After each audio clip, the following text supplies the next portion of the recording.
Ayan. Day, ano na tayo? Yun. Ngayon naman, ang ikukwento ko sa inyo ay about travel. Woo! My favorite gawin. Travel, travel, layas, gala, gala, gala. Yun. Ikwento ko na rin pala yung tungkol kay Santino.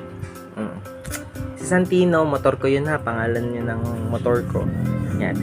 Inspired talaga yung pangalang Santino dahil di Saijan Haranilla. Saijan Haranilla siya yung gumanap bilang Santino sa palabas na May Bukas Pa. Yan, teleserye ng ABS-CBN, May Bukas Pa si Santino. Tanda-tanda ko yung kwento niya na about kay Bro. Si Bro, siya yung si Jesus Christ. Yan, yun yung tawag niya kay Jesus Christ sa Bro. Ang hindi ko makakalimutan na linyahan ni Santino noon ay yung about sa itong sabi niya. Si Bro para siyang hangin. Hindi natin siya nakikita pero nararamdaman natin siya. O tama naman, 'di ba? Parang si Jesus Christ, although hindi natin talaga siya nakikita personally, pero nararamdaman natin yung presence niya. It's same as wind or yung hangin. Hindi natin nakikita yung hangin pero we feel it. Okay? So yun, bakit ako nag-i-English? Ayan, about traveling. Simula nung dumating sa akin si Santino, paano pala siya dumating sa akin? Yun, from PHO, Provincial Health Office, inassign ako sa ospital, dyan nga sa Cuenca, sa Martin Marasigan District Hospital. Ngayon, naisip ko kasi kung ako ay magko-commute from Balete going to Cuenca, it's almost 140 pesos yung magagastos ko sa transpo.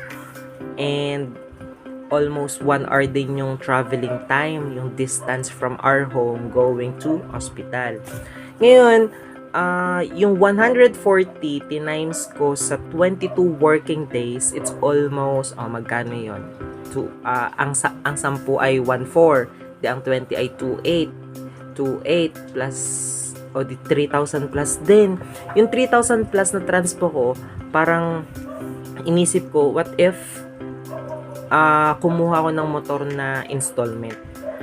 Yun, kaya kumuha na rin ako ng motor na installment. Kasi nga ganun din naman yung monthly na payment mo sa motor and monthly na magiging transpo mo. At ang kagandahan doon, kung meron kang motor, it's almost 15 to 20 minutes driving mula sa bahay namin hanggang Cuenca na. Nakatipid pa ako ng time, less hassle pa.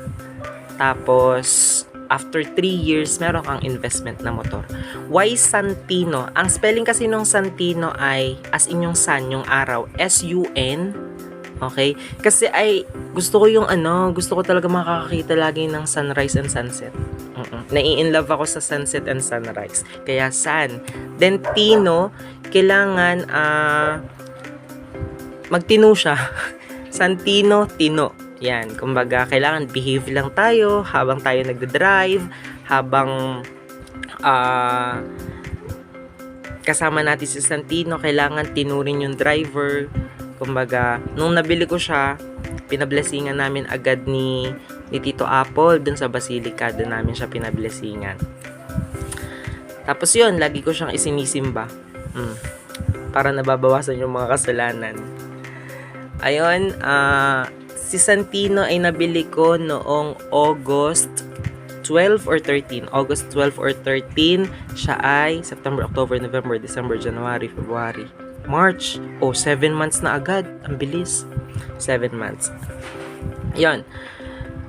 Ano pa? Naamoy ko na yung pinapainit kong bulanglang. Wait lang. Ugutin ko lang.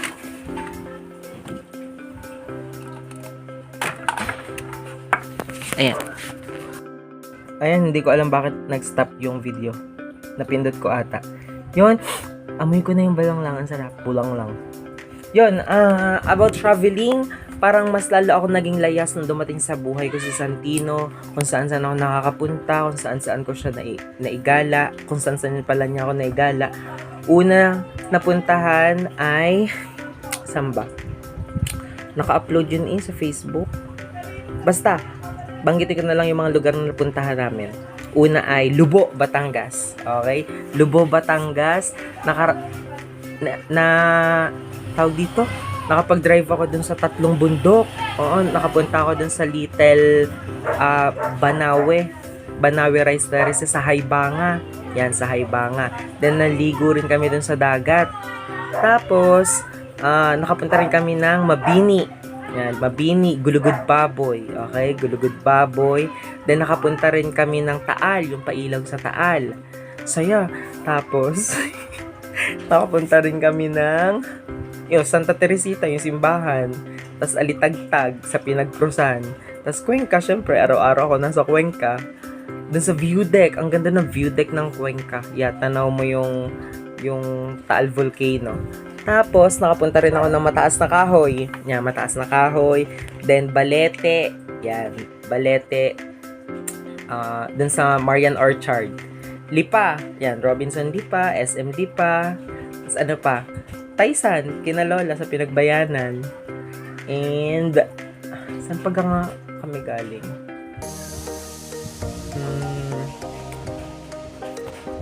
Daming lamok.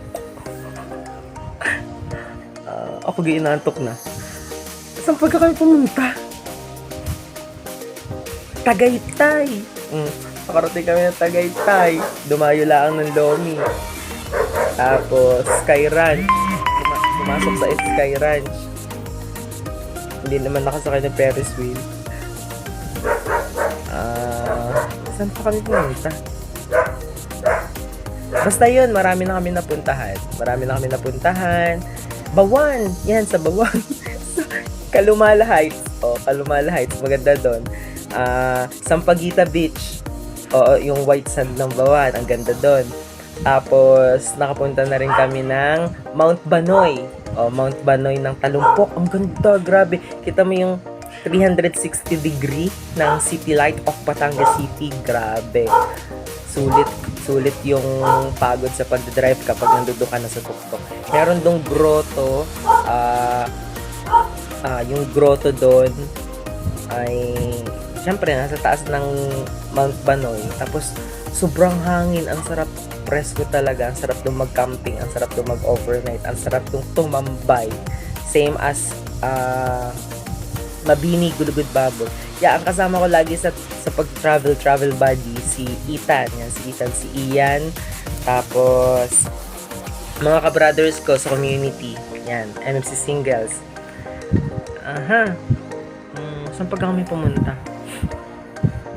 Basta yun na. Pumunta pa kami ng San Jose. San Jose, yung fountain, dancing fountain. Yan, saya. Tapos, tiniisip ko kung saan pa kami pumunta. Basta yun, mahilig talaga ako mag-travel. Kumbaga parang therapy na din. Yan, kumbaga parang pag nag-travel kasi ako, kapag nakakakita ko ng sunset at sunrise, mas nakakapag-reflect ako, mas napaplano ko yung dapat planuhin, ganyan. And masarap naman talaga sa feeling na makapag-travel. Pero yung travel ko talaga napakatipid nun kasi napakakuripot kong tao. Napakakuripot kong tao. Ayoko nung gagastos ako ng malaki, yung mag-i-invest ako ng malaki. Yan, ayoko. Kumbaga parang pinaplano ko din na eto lang dapat yung budget na magagastos ko kapag pumunta ako doon. Yan. At saka yung Honda Beat talaga napakatipid niya sa gas. Yan. Hindi talaga ako nagkamali ng binili kasi napakatipid niya sa gas. Ano pa? Wala akong script.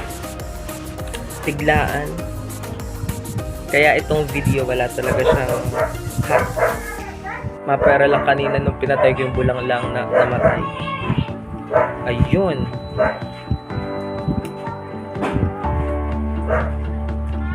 So yun, thank you sa pakikinig.